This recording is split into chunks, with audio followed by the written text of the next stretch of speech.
এশিয়ার দূর পবিত্র বুখারা থেকে উটের কাফেলায় দীর্ঘ পথ পাড়ি দিয়ে এক মহান আল্লাহওয়ালা পৌঁছালেন সমুদ্রের মাঝে এক স্থানে, মুম্বাইয়ের হাজি আলিশা বুখারী রহমাতুল্লাহ আলাইহ।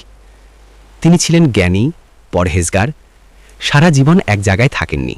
এক গরিব বুড়ি মা, ক্লান্ত মুখ, এক গরিব বুড়ি মা। জীবনে ছিল শুধু কষ্ট, স্বামী নেই, ছেলে নেই। তিনি মাথায় করে তেলের ঘড়া নিয়ে যাচ্ছিলেন মালিকের বাড়ি। হঠাৎ পা পিছলে গেল, ঘড়া ভেঙে সব তেল মাটিতে পড়ে গেল। মাটি যেন মুহূর্তেই সব তেল শুষে নিল। হয়তো মালিক তাকে বাড়ি থেকে বের করে দেবে। বুড়ি বসে কান্না করছে, হায় আল্লাহ, এখন আমি কি করব? আমার তো সব শেষ। সেখানে এসে পৌঁছালেন হাজি আলিশা বুখারী। তিনি কোমল কণ্ঠে বললেন, মা, তুমি কেন কাঁদছ?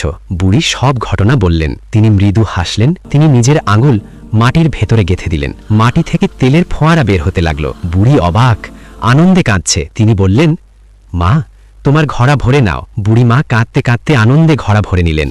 তেলের অলৌকিক ঘটনা ছড়িয়ে পড়তেই হাজি আলিশা বুখারীর কাছে দূর দূরান্ত থেকে মানুষ আসতে লাগল। অসুস্থ, গরিব মানুষ আসছে। কেউ দোয়া চাইত, কেউ সাহায্য চাইত, কেউ শুধু তাকে একবার দেখতে চাইত। মানুষ তাকে খুব সম্মান করতে লাগল। অনেকে ভাবত তিনি অলৌকিক শক্তির অধিকারী, দরবেশ, শান্তভাবে দাঁড়িয়ে। কিন্তু তিনি কি বলতেন জানো?